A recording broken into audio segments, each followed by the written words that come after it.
Introduction. It may seem hard to remember, but there was a time when the world seemed ready to put Silicon Valley in charge of everything. This was 2016, the age of unicorns, as business magazines called it, referring to tech companies that were growing so quickly and had become so valuable that they seemed almost mythical. Jeff Bezos had saved one of America's great newspapers.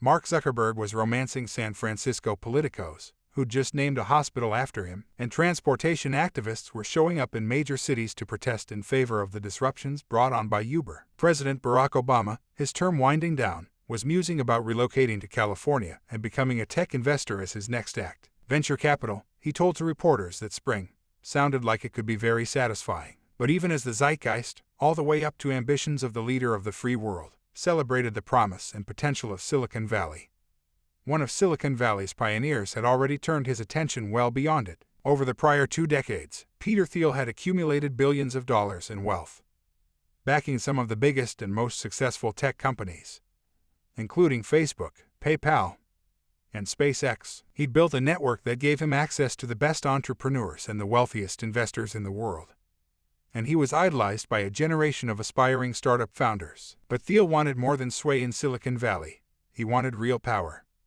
Political power. He was about to be handed an opportunity to seize it. It came in the form of what appeared at first to be a minor scandal at Facebook, where Thiel had been an early investor. That May, the tech blog Gizmodo published a report claiming that the opinions of conservatives were being systematically suppressed by the social network. A small team of editors working on a new feature called Trending Topics said they'd been instructed to include stories from mainstream outlets such as CNN and the New York Times, but to leave out stories from right-wing media as well as those about fringe topics popular among conservatives, such as the unverified claim that the IRS had been targeting Tea Party-affiliated nonprofits. The scoop was modest. Trending Topics had nothing to do with the regular news feed, which was curated by algorithm and was full of right-wing content.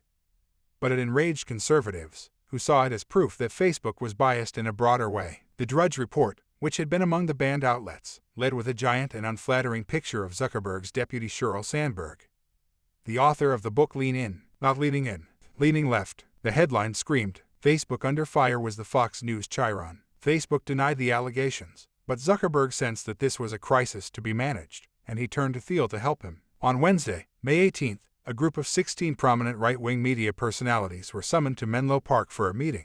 They included talk show hosts Tucker Carlson, Glenn Beck, and Dana Perino, the presidents of the Tea Party Patriots, the American Enterprise Institute, and the Heritage Foundation, and a handful of others. Officially, they were there to see Zuckerberg and Sandberg, but Thiel was the reason many of them had made the trip. At 48, he was more than a decade older than the Facebook founder.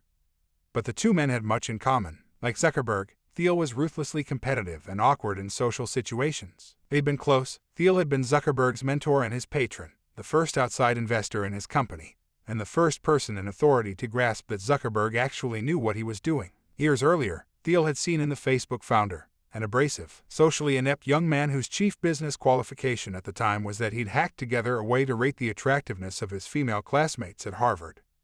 Something huge. After investing in Facebook, Thiel had set up Zuckerberg with absolute control over it, helping to transform the kid with the words "I'm CEO" bitch on his business cards into the fairly polished capitalist he would become. The relationship had made both men spectacularly rich, and though Thiel no longer owned much Facebook stock, he remained on the company's board and was still very much invested in its influence. Zuckerberg and Thiel had drifted apart over the previous few years, as Thiel had become more entrenched in the world of conservative politics and Zuckerberg had embraced the spirit of the Obama era, starting a lobbying group aimed at promoting business-friendly immigration reform and pledging billions to the causes of advancing human potential and promoting equality. But even as he cultivated Obama and others on the left, Zuckerberg had continued to rely on Thiel as a liaison to the American right. Thiel, according to Zuckerberg's allies, was the company's conservative conscience. "Mark wants to have a balance at Facebook between left and right," said a former Facebook executive. "He doesn't think he can have a healthy debate if everyone's a bleeding heart Democrat."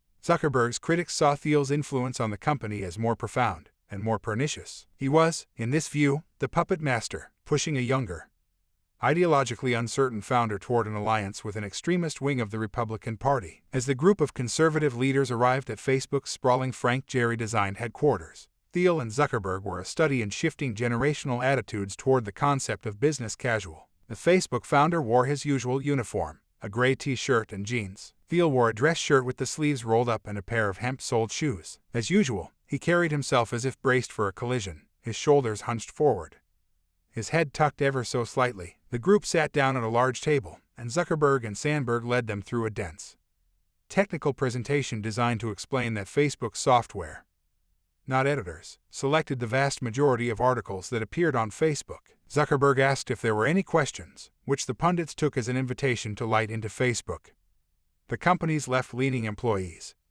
and the general sense that Silicon Valley favored liberal causes. They were letting him have it, recalled Glenn Beck, the talk radio personality and former Fox News host known for his histrionic conspiracy theories and goofy on-camera antics. He deserved some of it. Beck was one of a handful of the attendees whom Thiel had been quietly cultivating. After he'd left Fox News under tense circumstances, rumor had it that Wendy Deng, Rupert Murdoch's wife, had demanded his ouster amid his show's conspiratorial turn during the Obama administration.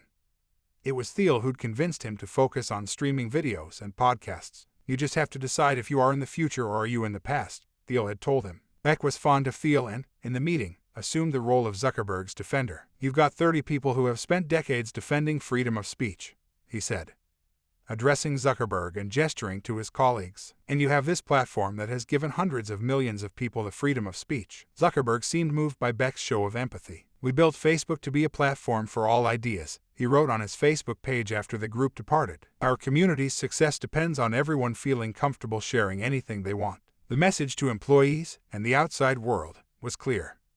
Facebook intended to allow supporters of Donald Trump, who was by then the de facto Republican nominee, to say more or less whatever they wanted on its platform. Over the next several months, misinformation on Facebook, much of it in Trump's favor, outperformed real news. The most popular election headline on Facebook during that period, according to one study, was Pope Francis shocks the world, endorses Donald Trump for president, which, of course, never happened. Another claimed falsely that WikiLeaks emails revealed that Hillary Clinton had sold weapons to Islamic State terrorists.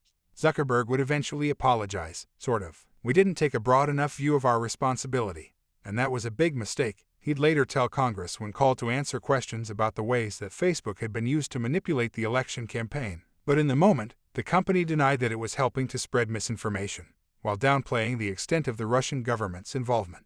2 months after the meeting in Menlo Park, Thiel formally endorsed Trump, becoming the star of the Republican National Convention in Cleveland. Then, in mid-October, just days after the release of the Access Hollywood tape, in which Trump bragged about sexual assault, Thiel donated $1 million to Trump's campaign. The move helped turn ad out of negative press and added to the coffers of a campaign that would buy a barrage of targeted Facebook advertisements as part of a voter suppression strategy designed to discourage potential Clinton supporters. After the election, Thiel was faded by Trump's inner circle and given an office in Trump Tower, along with the latitude to install his allies in the new administration. He was something unique, recalled Steve Bannon, who became CEO of the campaign in August. He praised Thiel for bringing intellectual credibility and seriousness to a campaign that struggled at times to convey either. To Bannon and others on the Trumpist right, Thiel was a hero, a key enabler of Trump's unexpected win. To the left, Thiel was uniquely villainous, a Silicon Valley power broker who'd helped hook Americans on a collection of tech services, then used his influence over those services to elect a candidate who promised to ban Muslims from entering the United States and to deport millions of undocumented immigrants. For years, activist groups had been warning of exactly this kind of thing, of the power that Silicon Valley had been accumulating and of the nationalist undercurrents swelling just below a sheen of left-of-center idealism. The far-right ideas had been there for as long as the tech industry had existed, all the way back to the founding of Stanford University. But it had taken Peter Thiel to bring those ideas above the surface, and then to weaponize them. Thiel is sometimes portrayed as the tech industry's token conservative, a view that wildly understates his influence. More than any other Silicon Valley investor or entrepreneur, more so even than Jeff Bezos, or Google founders Larry Page and Sergey Brin, or Zuckerberg himself, he has been responsible for creating the ideology that has come to define Silicon Valley. That technological progress should be pursued relentlessly, with little, if any, regard for potential costs or dangers to society. Thiel isn't the richest tech mogul, though he's almost certainly better at shielding his assets than the average Valley billionaire, having arranged to pay little in taxes on an investment portfolio worth something like $10 billion. But he has been, in many ways, the most influential. His first company, PayPal, pioneered e-commerce and, after being spun out of the company to which Thiel sold it, eBay, is worth nearly $300 billion. As of early 2021, Palantir, his second company, popularized the concept of data mining after 9/11 and paved the way for what critics of the technology industry call surveillance capitalism. More recently, it became a key player in the Trump administration's immigration and defense projects. The company is worth around $50 billion. Thiel controls it and is its biggest shareholder. As impressive as this entrepreneurial resume might be, Thiel has been even more influential as an investor and backroom deal maker. He leads the so-called PayPal Mafia, an informal network of interlocking financial and personal relationships that dates back to the late 1990s. This group includes Elon Musk, plus the founders of YouTube, Yelp, and LinkedIn. They would provide the capital to Airbnb, Lyft, Spotify, Stripe, DeepMind, now better known as Google's world-leading artificial intelligence project, and, of course, to Facebook. In doing so, Thiel and his friends helped transform what was once a regional business hub, on par with Boston and a few other mid-sized American metro areas, into the undisputed engine of America's economy and culture. In 1996, there were no tech companies among the 5 most valuable traded on U.S. exchanges. In 2021, the entire top 5 consisted of U.S. tech companies. Today, the most prolific Hollywood studio is Netflix. More Americans get their news from social media, primarily Facebook, than from cable television. This growth hasn't been entirely benign. The tech industry, which is still seen by many as a cultural backwater full of socially clumsy but well-meaning nerds, is now an acquisitive and seemingly immoral force, one capable of producing new forms of entertainment, new mediums of communication, and a better way to hail a taxi, but one that is also indifferent to the addiction, radicalization, and economic privation that have come with these advances. The Ubers and Airbnbs America embraced in 2016 had costs. They replaced salaried jobs of taxi drivers and hotel workers with lower wage, lower security gigs, and then aggressively thwarted efforts by governments to rein them in. This shift was part and parcel with Thiel's other project, an attempt to impose a brand of extreme libertarianism that shifts power from traditional institutions toward startup companies and the billionaires who control them. The Thiel ideology is complicated and, in parts, self-contradictory, and will take many of the pages that follow to explore, but it combines an obsession with technological progress with nationalist politics, a politics that at times has seemingly flirted with white supremacy. Sweetening what might otherwise be a rather sour concoction is Thiel's personal story, a journey from washout corporate lawyer to dot-com billionaire that he has recounted many times in college lectures, speeches, and in his book, 0 to 1. The Libertarian Success Manual also argues that monopolies are good, that monarchies are the most efficient form of government, and that tech founders are godlike. It has sold more than 1.25 million copies worldwide. For the young people who admire him, watch and rewatch his talks, write social media odes to his genius, and buy his books. Thiel is like Ayn Rand crossed with one of her fictional characters. He is both libertarian philosopher and a builder, Howard Rourke with a YouTube following. The most avid acolytes among these fanboys and fangirls become Thiel Fellows. His foundation pays them $100,000 each to drop out of college and start companies. Others have taken jobs within his coterie of advisors, whom he supports financially and who promote and defend him, his friends, and his ideas. These people sometimes talk about a Thielverse, a world with its own laws, its own morality, and, always, a gravitational pull toward the patron. As Thiel has become more powerful, those laws have become the laws of Silicon Valley itself. They increasingly seem to have purchased well beyond it. Thiel's worldview has become so influential that it shows up even among his adversaries. Google's former chair, Eric Schmidt, whom Thiel has skewered as a monopolist and a minister of propaganda, proclaimed himself a big fan of Thiel, praising in particular his campaign of revenge against Gawker Media. That campaign, in which Thiel secretly financed a lawsuit brought by the wrestler Hulk Hogan against the company, drove Gawker out of business in 2016. Thiel's efforts combined financial pressure and deception, an approach that free speech advocates have criticized sharply but that Schmidt said left him very impressed. "We need people who can challenge orthodoxy, and he is willing and delighted to do so," he said. Schmidt, a liberal who served as an advisor to Hillary Clinton's campaign, told me he considers Thiel's support of Trump admirable and part of his Contrarian view of the world. This has been the consensus view on Thiel, that he is a consummate freethinker, a man constitutionally incapable of following the herd. It's one that Thiel himself has endorsed at times. Maybe I do always have this background program running where I'm trying to think of, okay, what's the opposite of what you're saying? And then I'll try that, he said shortly after the 2016 election. It works surprisingly often. Even so, Thiel's role in Trump's rise to power stunned members of the tech press, as well as some of Thiel's friends. How, they wondered, could a bookish, gay immigrant from the most liberal part of California, who'd gotten rich in the world's most globalized industry, who seemed so profoundly committed to the promise of a better future, come to support a reactionary would-be authoritarian? I was transfixed by another question. How had Thiel, who'd arrived in Silicon Valley in the mid-90s as an unknown, failed financier, come to wield so much power? He was a Contrarian, yes, but Contrarianism is a methodology, not an ideology. What exactly, I wondered, did Thiel actually believe? And how deeply embedded were those beliefs in Silicon Valley itself?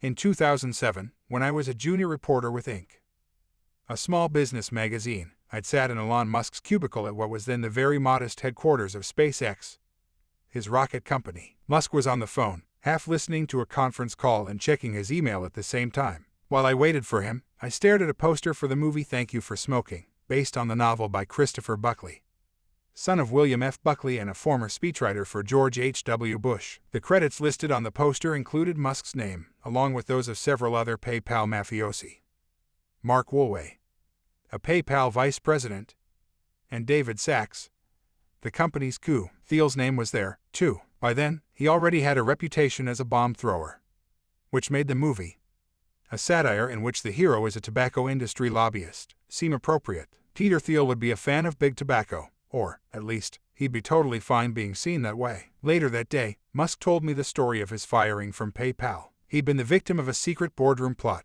masterminded by Thiel while he was on his honeymoon. Musk forgave Thiel eventually. I buried their hatchet, he said, referring to Thiel and his co-conspirators. He reached behind his back, miming the removal of a blade from his left scapula. During the interview, and in another much more recent one for this book, Musk managed to effect grace while also making it clear that he does not entirely trust Silicon Valley's most important venture capitalist. From that point on, Thiel seemed to hang behind or above or somewhere in the middle of almost every story I reported about the tech industry, and increasingly, many stories beyond it. In 2011, years before progressives started talking about free college, Thiel was warning about rising tuition prices, calling the higher education industry a bubble more troubling than the one in real estate. He helped to jumpstart the backlash against big tech in 2014 when he called Google a monopoly, years before Elizabeth Warren or Bernie Sanders would. And then, of course, came his destruction of Gawker and the election of Trump. In 2018, I started interviewing former employees, business partners, and other associates in Silicon Valley, Washington, D.C., and elsewhere, to try to understand how this had happened. Thiel had come to the tech industry with little in the way of money and no engineering ability to speak of. He had no special social graces, and rarely seems to enjoy himself. He speaks haltingly. He is not charismatic, at least not in any traditional sense. What I learned was eye-opening. Thiel, according to his friends, is brilliant, capable of visionary insights and with an uncanny ability to know exactly how to win. He has the special ability to see life like a chess game, using his friends, his business partners, and his portfolio companies as means to an end. There was a less appealing side to this, of course. The Machiavellian tendencies could make him coldly transactional, to the point, sometimes, of cruelty. I'd expected Thiel's close friends to blandly sing his praises. Some did, but the more common reaction to my questions, from Thiel's friends, people in positions of political power, business people worth many millions of dollars, investors able to command the attention of billionaires, was not admiration. Exactly, it was fear. They told me they were scared of him. He was that powerful, and he was that vindictive. During one of these early interviews, a person who has known Thiel for many years, with a successful career in Silicon Valley built in part thanks to associations with Thiel's network, told me to stop my digital audio recorder. I'm paranoid, he said. Then he proceeded to share a series of anecdotes that portrayed his patron as an incredible investor, with a knack for identifying and nurturing young talent, but who had a ruthlessness that made him uncomfortable. Then he got personal. Why do you want to write this book? He asked. I mean, aren't you worried he'll, come after you? As I write this, a cohort of the Valley's investors and entrepreneurs, nearly all of them with strong financial and social ties to Thiel, have decided that even the act of reporting critically on Thiel and his friends is no longer acceptable. Balaji Srinivasan, an investor who was one of Thiel's picks to lead the FDA under Trump, has argued that the media deserves to be destroyed and replaced by something he calls full-stack narrative, public relations, In other words, builders must critique the critiques, he tweeted, using the Randian word for entrepreneur that is favored by Thiel and his friends. Stop the people standing athwart the future yelling stop. It's your duty. In certain circles, Thiel's name itself is a verb. To Peter Thiel, a media outlet or a journalist is to bankrupt them. Oligarcher. The suit, which led to a $140 million verdict against a media company that had published a series of unflattering posts that suggested that Thiel was a so-called visionary and disclosed that he is gay, sent an unmistakable message to critics. Those who publicly criticize Thiel, or any of his friends, do so at their peril, because of his track record for trying to hurt those who have attempted to uncover his secrets. Many of the more than 150 former employees, business partners, friends, and others with whom I spoke over the course of hundreds of hours of interviews for this book insisted on anonymity. Thiel's most powerful allies fear him, and so, naturally, do some of his former middle school classmates. I was in communication with Thiel throughout all this, mostly through intermediaries. I'd met him once in 2011, and we met again, in person, in 2019. He insisted that the meeting be off the record. He declined to respond to a lengthy list of fact-checking questions. My goal, in the pages that follow, is to try to understand a man who has made billions of dollars in part by being inscrutable. I wanted to understand how he'd managed to build such a devoted following and how he'd been able to so consistently make the right bets, even when they seemed crazy. I wanted to understand how somebody so respected and beloved could have gotten that way while also acting ruthlessly. Was Thiel a genius worthy of admiration and study, or a sociopathic nihilist? Could he be both? These questions matter because they are the same ones we are asking of the big tech companies that the Thielverse gave us, in part because he was instrumental in building it, and in part because so many powerful people came to admire and copy him. Much of Silicon Valley is today a reflection of Thiel's worldview.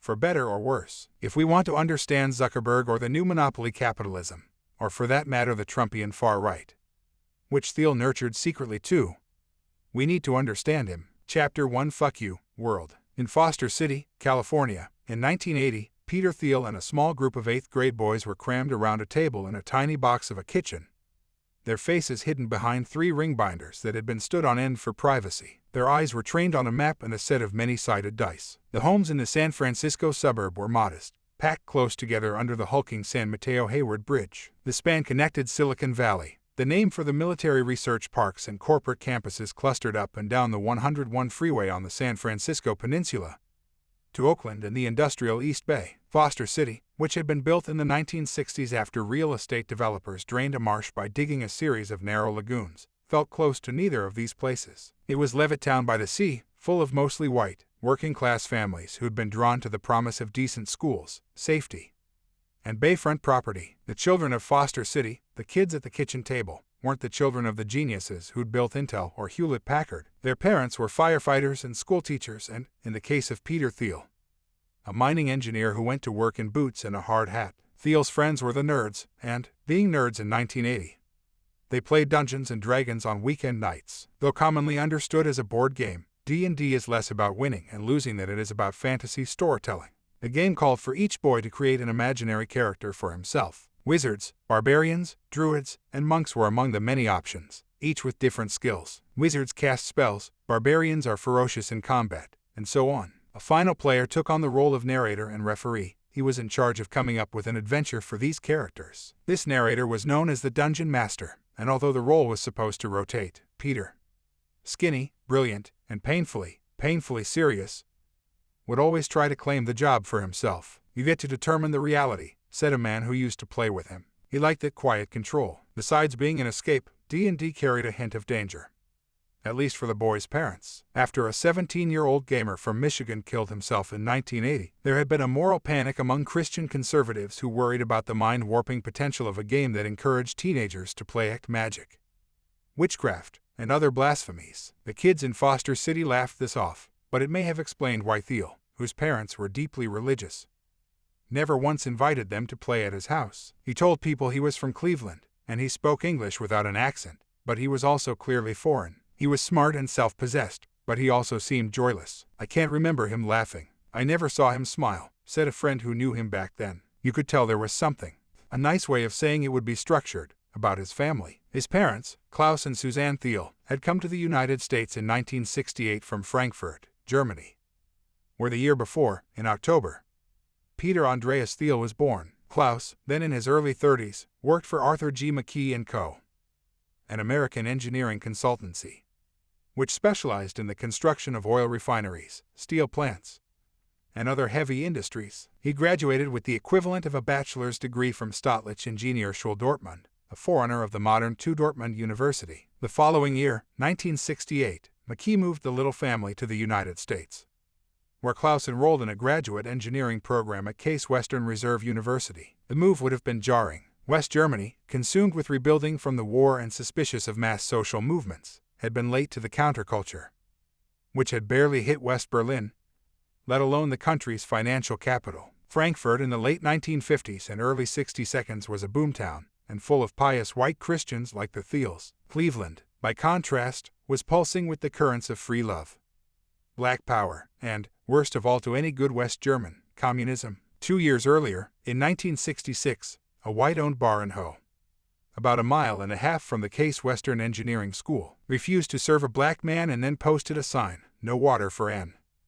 A mob formed and attacked the bar, and then moved on to other businesses, looting and setting fires. In the summer of 1968, there was a riot near campus after police and a radical group, the Black Nationalists of New Libya, engaged in a 4-hour gun battle and standoff, resulting in 7 deaths and days of looting, fires, and militaristic police operations. As if racial tensions could have been further inflamed, reporters later learned that the New Libyans had received a $6,000 redevelopment grant, part of a program created by the city's newly elected black mayor, Carl Stokes, which they used to buy their weapons. Several weeks later, in August, Richard Nixon, then running as a unifying candidate, but who'd implicitly promised to stop black people, hippies, and sexual nonconformists from overrunning America, accepted the Republican nomination for president. "We see cities enveloped in smoke and flame," Nixon said, praising the great majority of Americans, the forgotten Americans, the non-shouters, the non-demonstrators. Thiel's parents would be fanatical Republicans, and their son would absorb the sentiment, too, coming to identify with these non-shouters, venerating the Nixon era as well as Nixon's political successor, Ronald Reagan. The Thiel family, which added a 4th member, Peter's younger brother, Patrick, in 1971, was stern. Not long after his brother had been born, Peter's father would explain death to him in terms that, as Thiel relayed them years later, would seem cold, bordering on cruel. Peter, in an existential mode for perhaps the first time, had asked Klaus about a rug in their apartment, which Klaus explained was made out of the hide of a dead cow. "Death happens to all animals, all people," Klaus said. "It will happen to me one day. It will happen to you one day." This moment would be deeply upsetting to the 3-year-old boy, and to the man, decades later. Most children, either through the love of their parents or through a happy sort of cognitive dissonance, recover from these early encounters with their own mortality. Thiel never did and would return to the cow and the brutal finality of the thing,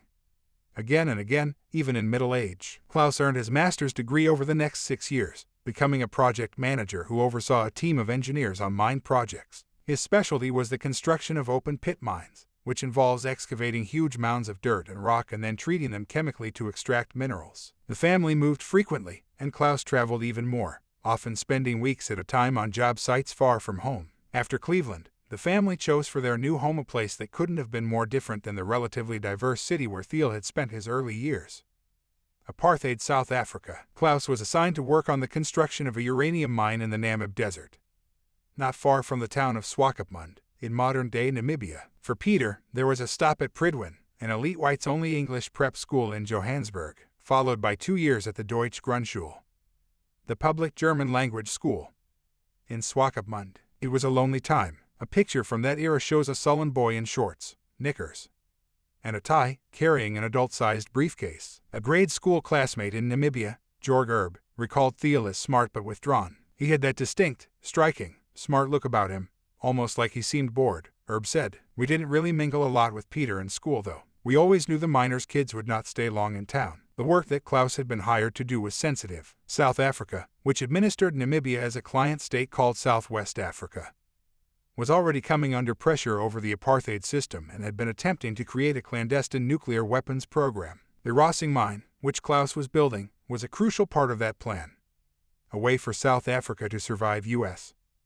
attempts to cut it off economically and to defend itself in the event of a Soviet attack. Mineworkers had no illusions about this. Rossing mined uranium in direct contravention of the United Nations, said Pierre Masson, a public relations executive who worked there in the early 1980s. It was my job to tell the world that our presence was justified. To mine uranium in Southwest Africa was not just to be complicit in the preservation of the apartheid system. It was to exploit that system. Rossing was said to be better than some of the forced labor operations in South Africa itself, but was still known for conditions not far removed from indentured servitude. Migrant workers served under year-long contracts before being forced to return to their homeland.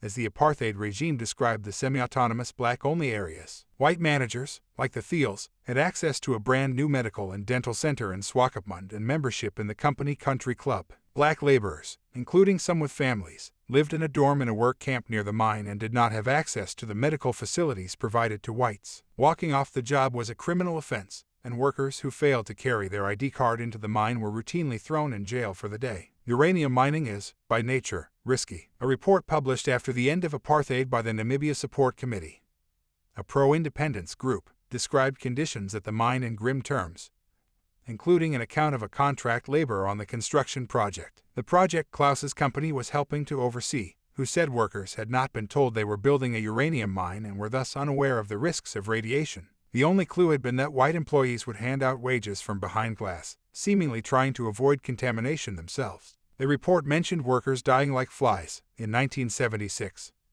while the mine was under construction, Thiel experienced his 2.5 years in southern Africa much differently. He would recall hours spent reading or playing alone in a dusty riverbed behind the family's house, or playing chess if either Klaus or Suzanne was willing. The Thiels returned to Cleveland the year the mine opened, but they only stayed a year. Their next stop was California, where Klaus had been detailed to the construction of a new gold mine in Knoxville, a desolate corner of high desert west of Sacramento. Perhaps having learned their lesson from their time in Cleveland, the Thiels settled down in the kind of idyllic suburb befitting the Reagan Revolution, Foster City. They paid $120,000 for a 3-bedroom house on Whalers Island, which stuck out into an artificial lake like a fist.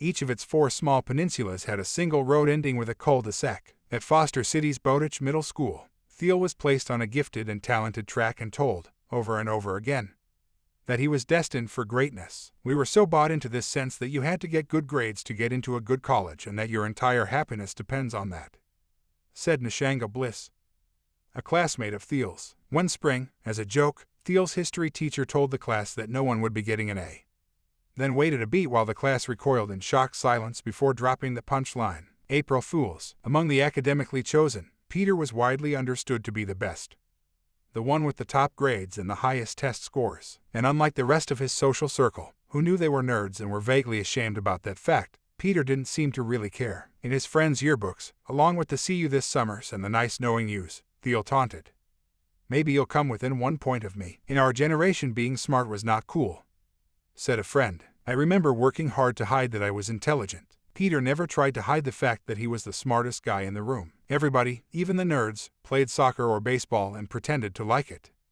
Except Peter. Chess was his game of choice. In 1972, just before Thiel turned 5, Bobby Fischer, the reclusive and combative one-time prodigy, had become the first American to win the World Chess Championship. As Americans watched, the match of the century was the first to be televised in prime time in the United States. Fischer beat the Soviet champion Boris Spassky. The win, which marked the first time a non-Soviet had held the title since 1948, was presented as a testament to the achievements of American capitalism. The new champion was welcomed home with a Bobby Fischer Day and appeared on the cover of Sports Illustrated. The ranks of high school and middle school chess teams ballooned accordingly. At San Mateo, which Thiel entered in 1981, the chess club had dozens of members and attracted crowds when it met for lunchtime matches. They played speed chess, a variation in which players have a limited amount of time, generally between 5 or 10 minutes each for the entire game, or bughouse, a team sport where players can capture pieces and then pass them to a partner to play. The club maintained a leaderboard with slots for 30 spots.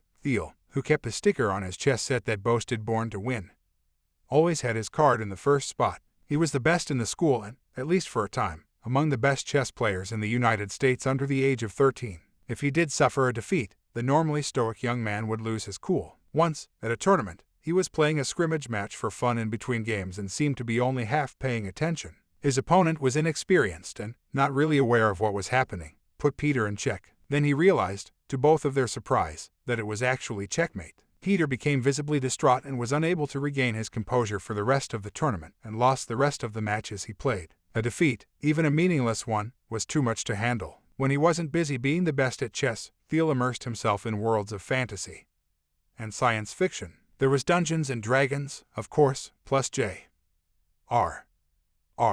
Tolkien, whom he read and reread obsessively. So much that he'd later brag he'd memorized the entire Lord of the Rings trilogy. He also played video games, including Zork, a crude, choose-your-own-adventure game that he played on a Tandy TRS-80 that Klaus brought home. The computer revolution was happening just miles to the south, where Apple Computer, a company founded by another American prodigy, Steve Jobs, now had more than $100 million in sales. Klaus had been an early adopter, urging his coworkers at the California gold mine to use computers. And his son picked up his interest in technology. Peter programmed a little, but what really grabbed him were visions of the future. He read Isaac Asimov and Arthur C. Clarke, writers who conjured humanoid robots, space travel, moon settlements, petroleum-based foods to cure hunger, cars that floated on the air instead of rolling on wheels, and immortality. He was not a popular boy. A classmate and fellow geek said that he and others were in awe of Peter, but found him inscrutable, distant, and haughty. I don't know that he had any close friends, he said. Thiel's smarts and his physique, he was small and very slender as a high schooler, made him a target for bullies. A friend, Kevin Wachnov, recalled that Thiel had been pushed around early on in high school. All of this, and, though it was never remarked upon, the fact that his mannerisms could be subtly effeminate, made him a target of mockery, even among people who considered themselves Thiel's friends. One of his classmates' favorite tricks was to drive around the neighborhood at night looking for houses with for sale signs in the front yard. They'd grab as many signs as they could, sometimes 12 or more, and then drive straight to Whalers Island and set them up on the front yard of Peter's house. "Peter, I hear you're moving," they would say the next day. It seemed funny the first time they did it. "It's obvious in retrospect that what we were doing was bullying," said one of the pranksters. "I've always thought he might have a list of people he's going to kill somewhere and that I'm on it." As he matured physically, Thiel's confidence grew. By his junior year, he was good-looking, with a defined jaw, an angular nose, and a sweep of light brown hair that he wore parted to the side. His academic accomplishments proceeded on schedule. He was the best at chess, the best on the math team, and a national merit scholar with a near-perfect score on his SAT. He was not confident so much as disdainful, walking around with an expression that, according to a friend, said "fuck you, world." The 1984-85 edition of the Elm, San Mateo High School's yearbook, is dedicated to memories of dances, football games, lunches on the school's green, and surfing at the beaches on the other side of the peninsula. Peter Thiel makes no appearances in any of these social pages, but he showed up on nearly all of the pages dedicated to San Mateo's clubs and academic societies. This was a departure from previous years, and probably, classmates assumed, an effort by the least well-rounded guy anyone knew to present himself as appropriately well-rounded to college admissions officers. He stands, confidently, in the front of the Aerospace Club, wearing a blue members-only style windbreaker and a Casio digital watch. He poses in deep contemplation over a chessboard. He looms over members of the German and Latin clubs. He also appears with the Science Club, the Model UN, the Executive Council, and, posing with a pen and a pile of documents, as if he were about to file a legal brief, on the superlatives page. He'd been voted most likely to succeed. Thiel's senior quote was from The Hobbit: "The greatest adventure is what lies ahead. Today and tomorrow are yet to be said." Years later he'd say that he'd memorized the entire passage, which continues, "The chances, the changes are all yours to make.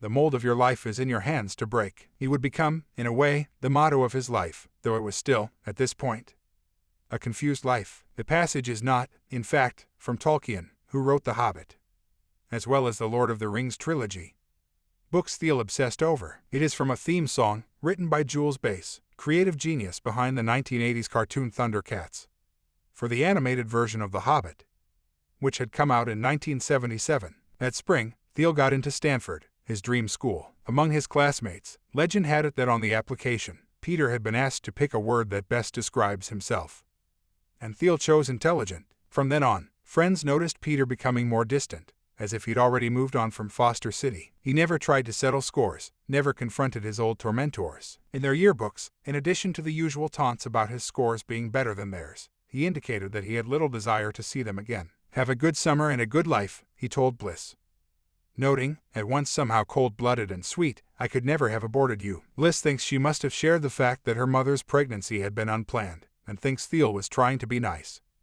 In a profoundly strange way, he signed the note, "Love, Peter Thiel." Thiel had always been aloof, but now he seemed indifferent to everything: high school, his friends, his teachers.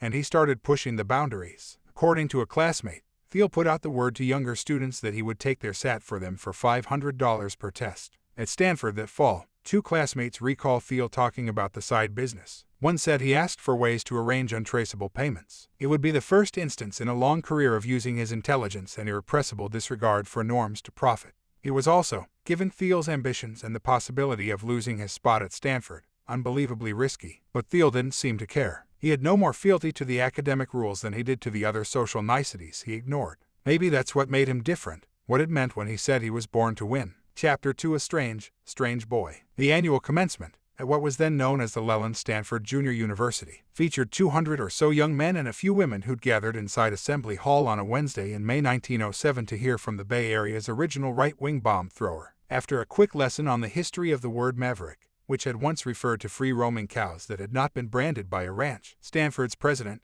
David Starr Jordan, suggested that the college's 16th graduating class should follow the lead of those liberty-loving bovines. "My plea this morning is for the human maverick, for the man who is born free, with no man's brand or tag upon him. As the hope of free institutions in America," Jordan said in a speech that appeared in the Stanford Daily. By academic training, he was an ichthyologist, a fish biologist, but Jordan had won fame as a wonderkind college president, first of Indiana University, which he took over at age 34, and then, 6 years later, as the first president of California's answer to the Ivy League. Jordan would become infamous as a eugenicist. In October 2020, Stanford announced it would remove his name from its buildings. But the commencement speech was less concerned with his racist theories than it was with a very specific notion of freedom. That is, for Stanford graduates to operate free from government interference or regulation. A year earlier, Upton Sinclair had published The Jungle, an expose about working conditions in the Chicago meatpacking industry. Jordan held that the true moral of the book was not that workers were being exploited by factory owners and other capitalists, as Sinclair intended, but that the problem was the workers themselves. The moral is found in the danger to free institutions of the presence of hordes of people who are not and cannot be free, who crowd the slums of great cities, who cannot take care of their own rights. Jordan said, the true victims, in other words, were factory owners, who were being unfairly maligned for treating workers as they ought to be treated. Whole races of men were born to be exploited, he said, but woe unto the nation that exploits them. There was no doubt in Jordan's mind, and likely in the minds of his audience, that the new graduates were destined to be exploiters. And it was their rights he was interested in defending. They were, Jordan said, members of a new aristocracy of brains, which he called the final purpose of democracy. He urged these newly minted aristocrats to preserve America as a redoubt for individual freedom, especially the freedom from paying high taxes. They would be standing together as watchdogs of the Treasury, as guardians of the rights of the taxpayers of California. This ultra-conservative worldview, albeit with Jordan's white supremacy omitted from official histories, though perhaps never entirely absent from the psyche, would embed itself thoroughly into the character of the university. Stanford would later attract Herbert Hoover's conservative think tank and its commitment, according to a mission statement, to demonstrate the evils of the doctrines of Karl Marx, whether communism, socialism, economic materialism, or atheism. The Hoover Institution had been founded in 1919 as a library for archives from World War I by the future president, an adamant opponent of the New Deal. But it expanded its ambitions in the 1940s and 52nds, becoming increasingly political and looming, literally and figuratively, over student life for the rest of the 20th century. Its 285 feet tower was the campus's tallest building and its defining landmark. The institution's executive director, W. Glenn Campbell, would serve as a senior advisor to Barry Goldwater's 1964 presidential run. 10 years later, he named Goldwater's ideological successor, California Governor Ronald Reagan, an honorary fellow. By the time Thiel showed up on campus, in September 1985, Reagan was into his second term as president, and the White House was full of Hoover Institution alumni and fellows, including Martin Anderson, the economist credited with writing a policy memo that led to Reaganomics. Reagan had appointed at least 30 of Anderson's Stanford colleagues to prominent positions, crediting the university with having built the knowledge base that made the changes now taking place in Washington possible.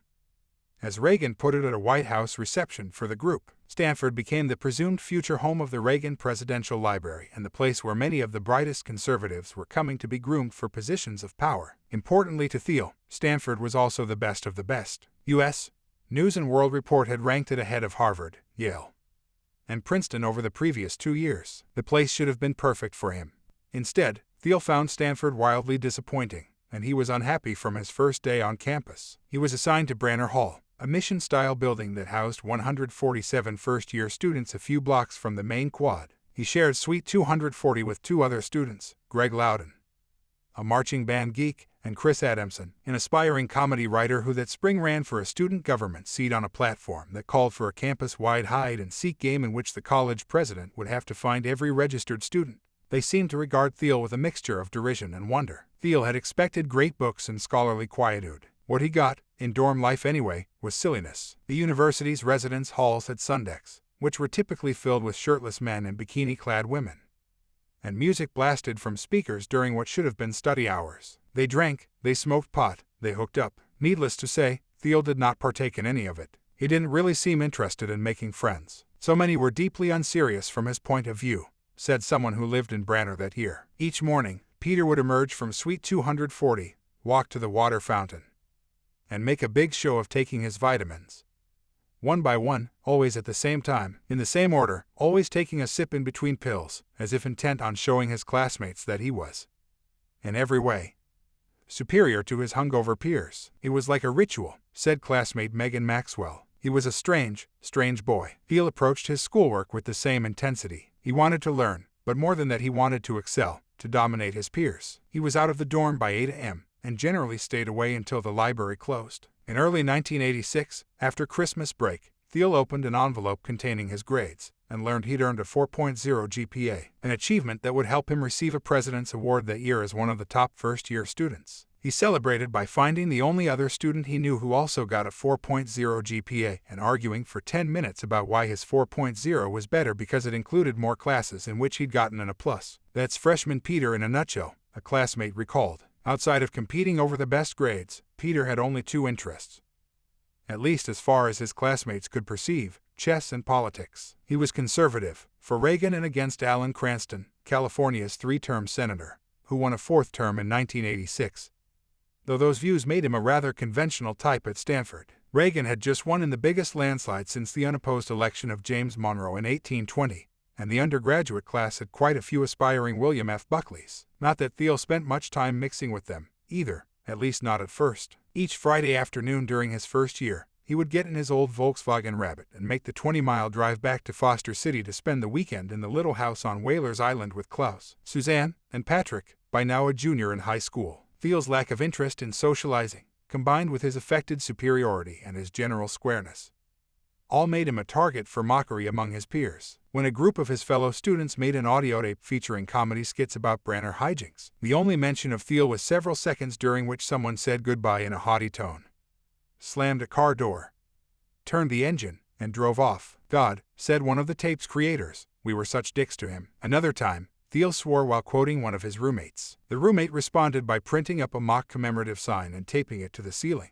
It had the date, January 1986, and declared, under this spot, Peter Thiel first said the word fuck. It stayed there for the rest of the semester, like the for sale signs his high school friends had put on display in front of his parents' house. This elicited laughs from the rest of the hall, from everybody but Thiel, who didn't notice it and wasn't told. In May, he was all packed up and preparing to leave the dorm for the final time when someone directed his attention to the sign. Dude, one of his roommates said, look up. He looked up and then, wordless, moved his desk under the marker, stepped up, tore it down, and left for the summer. His vanity left him open to further mockery, as well as subtle manipulation. At one point, his classmates hatched a plan to trick Peter into getting drunk by challenging him to a made-up game called beer chess. The rule was you had to chug every time you lost a piece, but the real concept was to see if Peter Thiel was capable of relaxing for an hour or two. Peter was the superior chess player, of course, but Greg, the marching band guy, was half decent, and they figured he might be able to get enough of Peter's pieces early enough in the game to make it a fun night. Peter couldn't resist the challenge, chugging a few beers and easily winning the game. He never stopped scowling.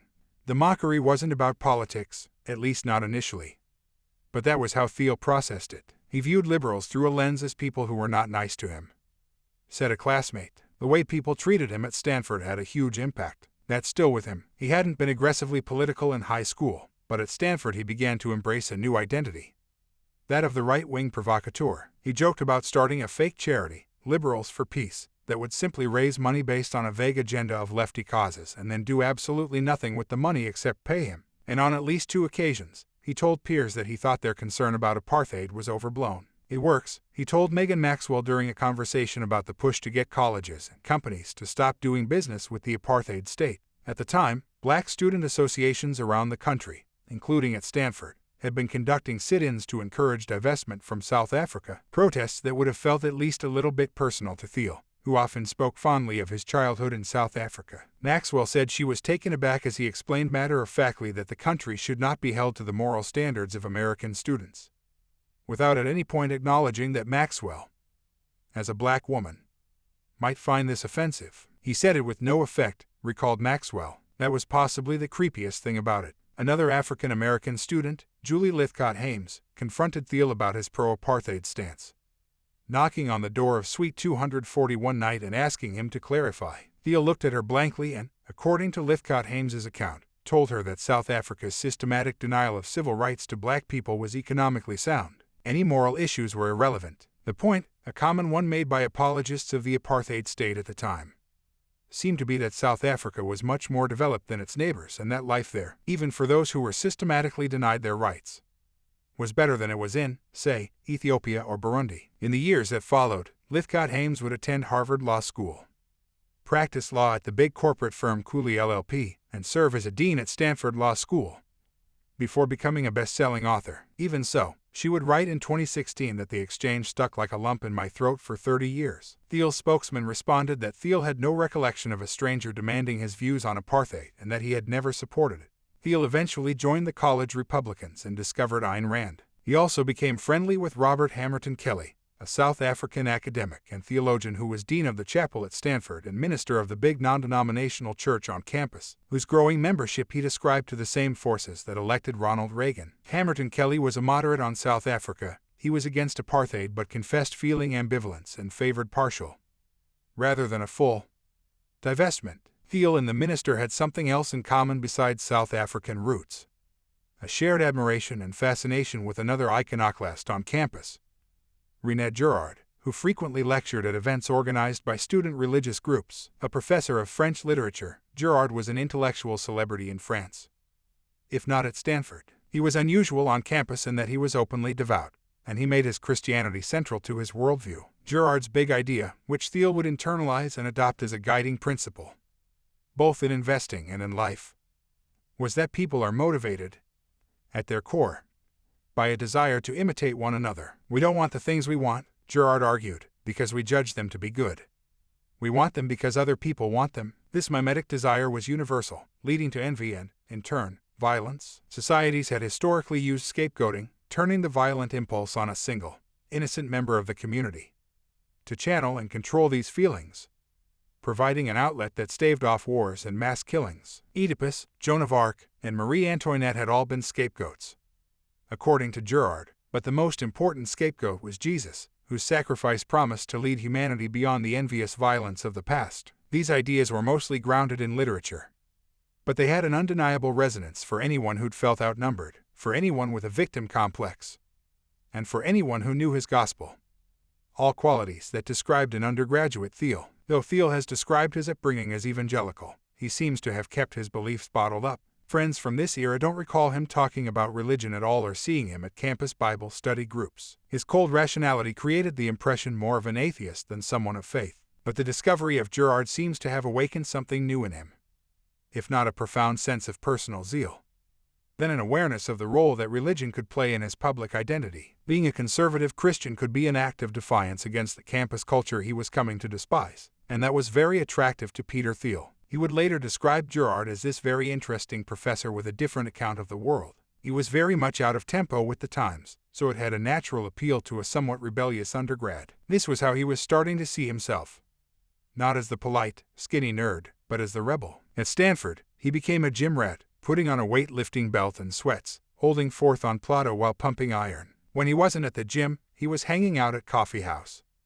as the university's student union was known, where there was a room full of chessboards. Each evening, Thiel would walk over and post up at a table. The game was blitz, or speed chess, and Thiel would sit there for hours, playing dozens of consecutive 5-minute games, absorbing the lessons of the intense, cerebral sport. In blitz, the trick is to move as quickly as possible, not only to conserve your own time, but also to limit your opponent's ability to think in between turns, forcing them to sweat as they burn clock. Because of this dynamic, a game that appears close at first can quickly turn into a rout. If you fall behind, your only hope is, essentially, to fake certainty and decisiveness. Move quickly and with purpose, as if you have a strategy, even if you really don't. Make them think you know where you're going, and hope they make a mistake. During the first semester of his sophomore year, he and several other students formed a team, organized a club game on Tuesday nights, and began trying to promote the group. The team would never attract more than a handful of players, but it would put Thiel at the center of the college's chess scene. Elite chess required a combination of cerebral planning and intuition.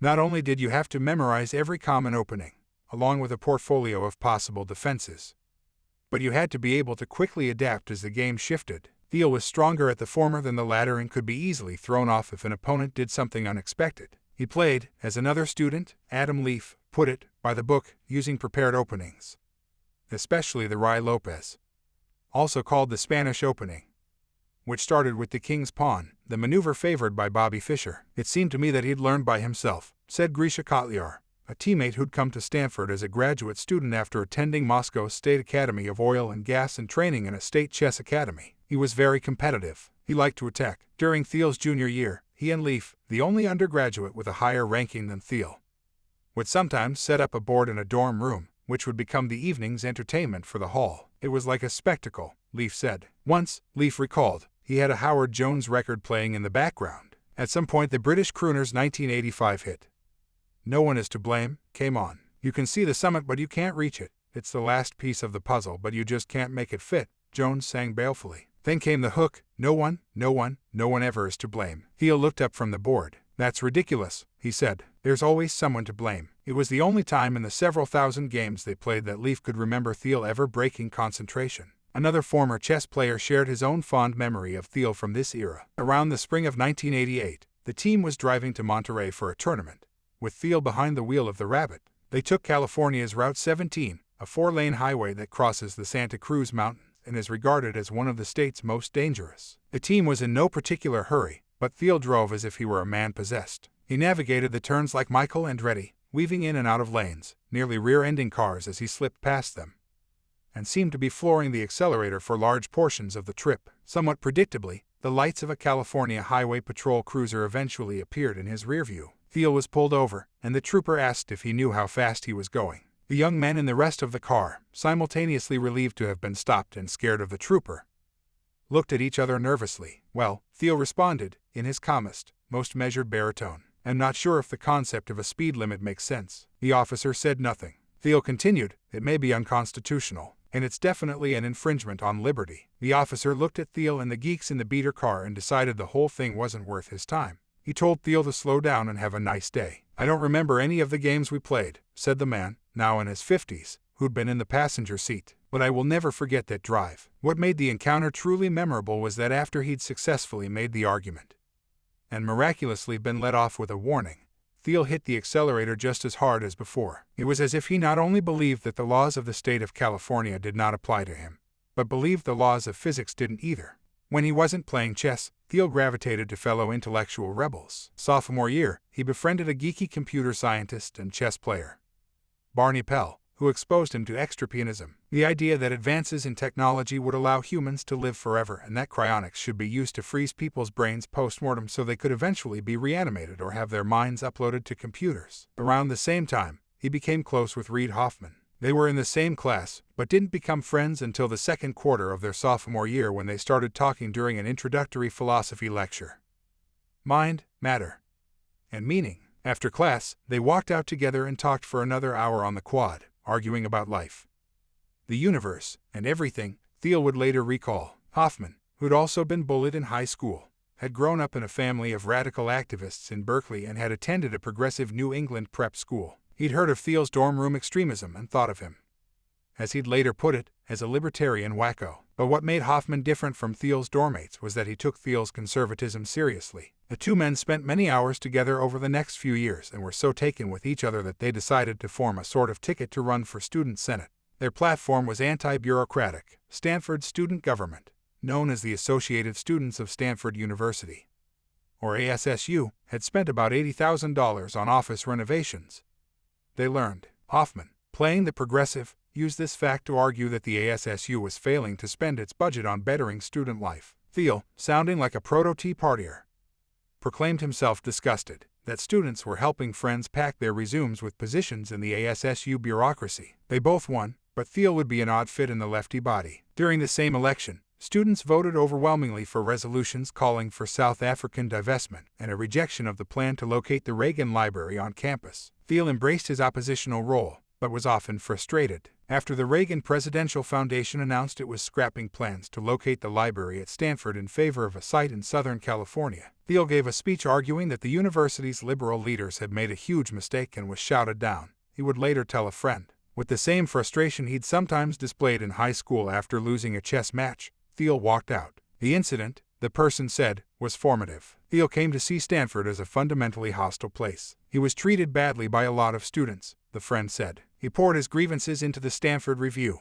a monthly tabloid-style newspaper aimed at conservative readers that he founded that spring with a high school friend, Norman Book. It was his first entrepreneurial venture and would include the first nodes of a network that would come to dominate Silicon Valley. The masthead of the inaugural issue, published on June 9, 1987, listed 12 names, with Thiel as editor-in-chief. All 12 were men, a pattern that would play out throughout Thiel's career. That issue included a mix of political opinion and campus news, including a front-page story on a class trip to El Salvador that, the writer argued, had presented students with an unbalanced view of Latin American politics. Another front-page story presented liberal faculty members as closet Marxists. There was a satirical sex column, Confessions of a Sexual Deviant, about a young heterosexual man who'd chosen to be celibate, and a list of alternative summer reading books. A vocal few have succeeded in dominating the discussion, often with views very different from those of the Stanford mainstream, Thiel wrote in an editor's note. Many of the more moderate students in the Stanford community remain silent,